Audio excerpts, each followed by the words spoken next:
காலைதோறும் கர்த்தருடைய வார்த்தை கேட்க வந்த உங்களை ஆண்டவராகிய இயேசு கிறிஸ்துவின் இனிய இன்ப நாமத்தினாலே வாழ்த்தி வரவேற்கின்றேன். இந்த நாள், இந்த மாதத்திலே நாம் 2ஆம் தேதியிலே நாம் இருக்கின்றோம். தேவதூதன் தோன்றி, உனக்கு ஒரு குமாரன் பிறப்பார், அவர் நிமித்தமும் உனக்கும் உலகிற்கும் மகிழ்ச்சியும் சந்தோஷமும் உண்டாகும் என்று சொன்னான்.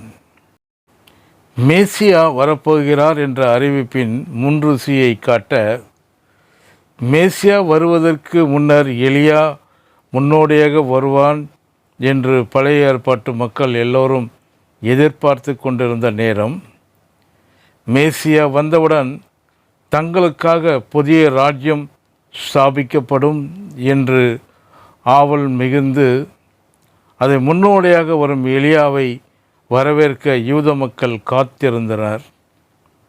இதனை வெளிப்படுத்த தங்கள் விருந்து பரிமாறும் நேரத்திலெல்லாம் தங்களது பந்தியிலே எலியாவிற்கு ஒரு இருக்கையும் காலியாக வைப்பதை யூதர்கள் வழக்கமாக கொண்டிருந்தார்கள். எலியா எந்த நேரத்திலும் வந்து இந்த பந்தியில் பங்கெடுக்கலாம் என்பது இந்த மக்களின் எதிர்பார்ப்பாய் இருந்தது.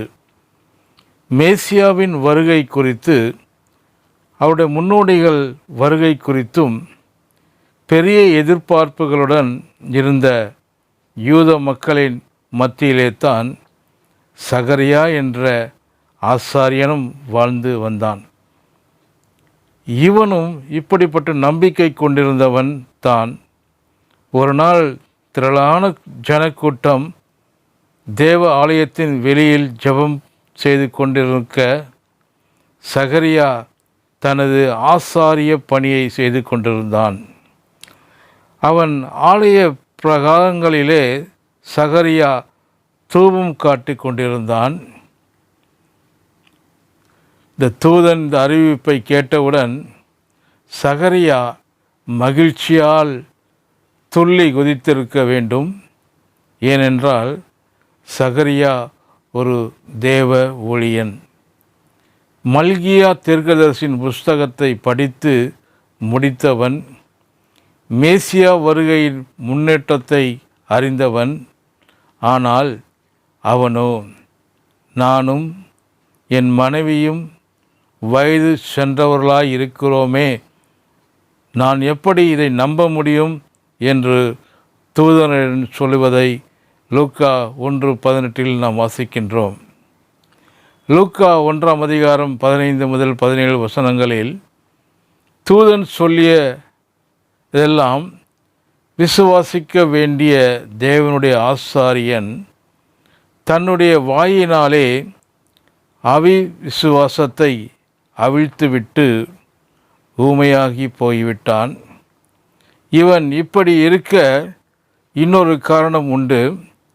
அதாவது, பழைய புதிய ஏற்பாடுகளுக்கு இடைப்பட்ட காலம் 400 வருடங்கள் ஆகும். இந்த 400 வருடங்களை இருண்ட காலம் என்று அழைக்கின்றனர். ஏனென்றால் இந்த இருண்ட காலத்திலே எந்த தீர்க்கதரிசியும் எழும்பி கர்த்தர் உரைக்கிறதாவது என்று தீர்க்கதரிசனம் சொல்லவில்லை. மேசியாவை பற்றிய எந்த வெளிப்பாடும் இல்லை. பரிசுத்த ஆவியின் வார்த்தையை பற்றி தெரிந்து கொள்ள முடியாமல் 400 வருடங்களாக பல தலைமுறைகள் கழிந்து விட்டன. எல்லோரும் விரைத்து போன நிலையிலே இருந்தார்கள். தேவ ஆலய கட்டிடம் இருந்தது, அதற்கான அமைப்பு கமிட்டியும் இருந்தது. ஆசாரியர்கள் அங்கிகளை தரித்து கொண்டு சடங்குகளையும் மும்முரமாக நடத்தி கொண்டிருக்க, மக்களும் இதுதான் நமது பாவத்திற்கான நிவாரணம் என்ற எண்ணத்திலே இந்த சடங்குகளில் பங்கேற்று கொண்டிருந்தார்கள். ஆகவே தேவனுடைய வார்த்தை அவர்களுக்கு இல்லாமல் இருந்தது. ஜீவனுள்ள தேவனது வார்த்தைகள் இல்லை என்றால் அங்கு வெறும் மத சடங்குகளும் சம்பிரதாயங்களும் மட்டுமே இருக்க முடியும். ஆக ஜீவனுள்ள தேவனுடைய வார்த்தையை போதிப்பதில் அக்கறை இல்லாமல் இருந்தனர்.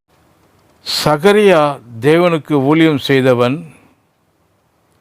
எப்பொழுதும் தேவ ஆலயத்தில் வளாகத்திலே தங்கி தரித்திருந்தவன். அவன் ஒரு அடையாளத்தை கேட்கின்றான்.